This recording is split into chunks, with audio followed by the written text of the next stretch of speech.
I'm not sure what you all think about all of this, but this is obviously connected to a feminist approach to women's equality to men. Welcome to the Father Leo Show, where I'm dishing out faith, culture, and commentary. And in this episode, we're going to talk about women proposing to men.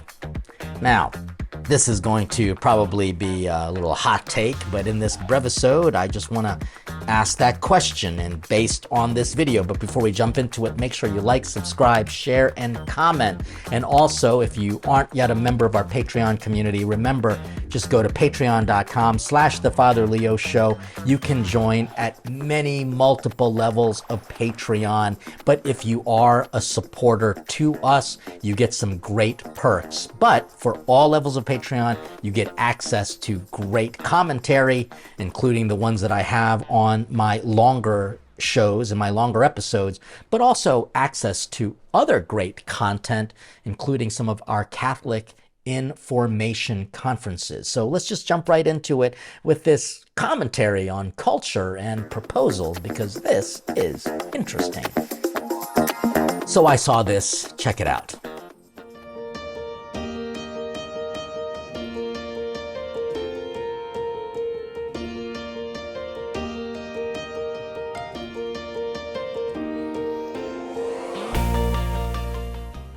It's just a little clip. Obviously, someone was just videotaping this at some park, and a woman drops to her knees and she proposes to her man. I'm not sure what you all think about all of this, but this is obviously connected to a feminist approach to women's equality to men.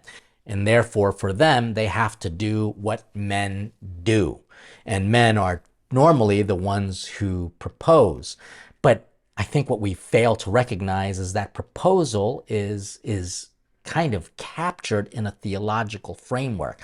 That's why if you actually look at images of the enunciation of Mary, you see the angel Gabriel dropping on, I don't want to say his knees, because angels are actually disembodied spirits. They don't actually have a gender, but it represents as basically a masculine figure of strength.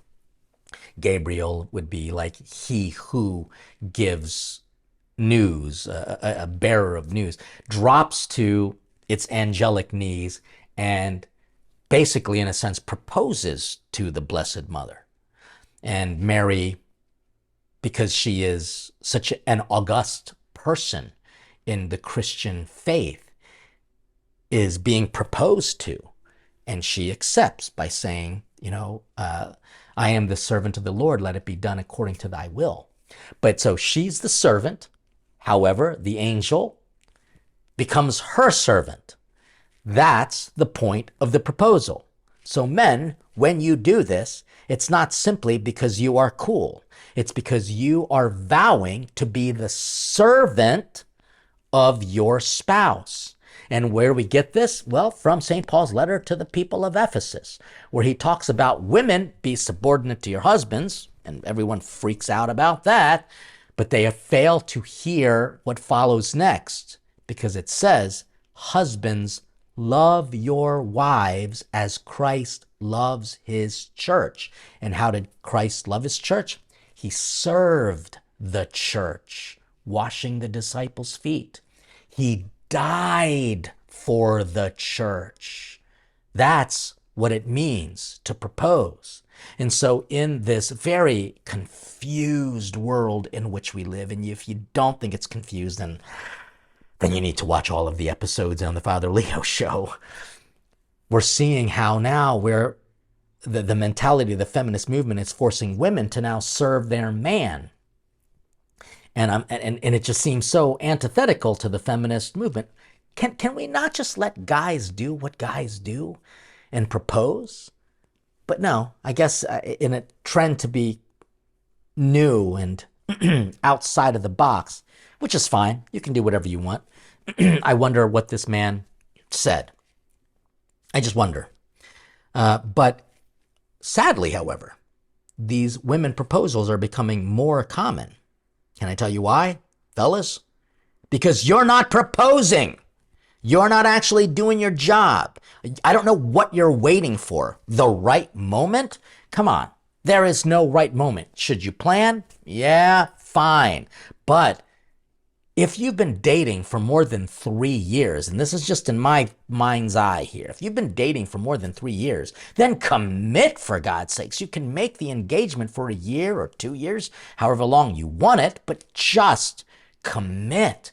The lack of commitment in men is becoming embarrassing. It's showing weaknesses that are in your psyche. And so the woman in her insecurity just needs to have some sort of commitment. And that's why she's proposing. I don't think that this is a good look. I think that this is kind of embarrassing. So now let's talk about how you should propose. So obviously proposals are, and it's coming from a priest. I'm like, what do I know about proposals? Well, I know enough that whenever I do a wedding class for people getting married, I ask the question, how did you propose? And usually the guy gets all nervous and the girl gets all giggly, and that's fine. It's cute. It's sweet. But I want to hear what the guy is trying to say, because that's going to be the origins or the basis or hopefully the foundation of their wedding vows. So it is an important part of the relationship. It's an important, necessary part of the engagement, and it's foundation for how we as the Catholic Church can support them as they take the formative steps in order to get married sacramentally in the Catholic Church. And so, in your proposals, gentlemen, take notes. Number one, talk to the parents. Make sure that you bring them into this. If you don't have a good relationship with your future in-laws, I can tell you that your marriages are going to be unnecessarily challenged. But if you have a bad relationship with the in-laws, you have to ask why. What do they not like about you? If it's a valid thing, then fix it.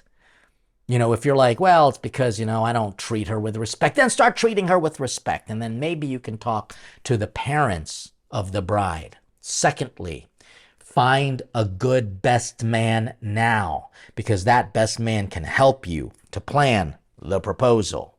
All right? It just shows that you have someone who has your back, because that person also serves as a witness at your marriage. They become known as the best man or as the Christian witness, to make sure that what you said at the proposal will be how you say it at the wedding, and will be there to kind of enforce and encourage you to keep saying those things day after day after day after day after the marriage wedding day.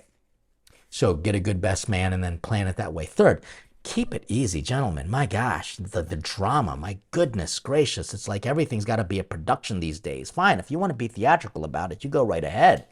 But if it costs a lot of money, then you're starting off your marriage poorly. Fourthly, maybe you should consider doing something within the context of prayer. I did see a video. Maybe I'll show it to you. This is a great proposal of a guy proposing to his future bride in front of the Blessed Sacrament. Check it out.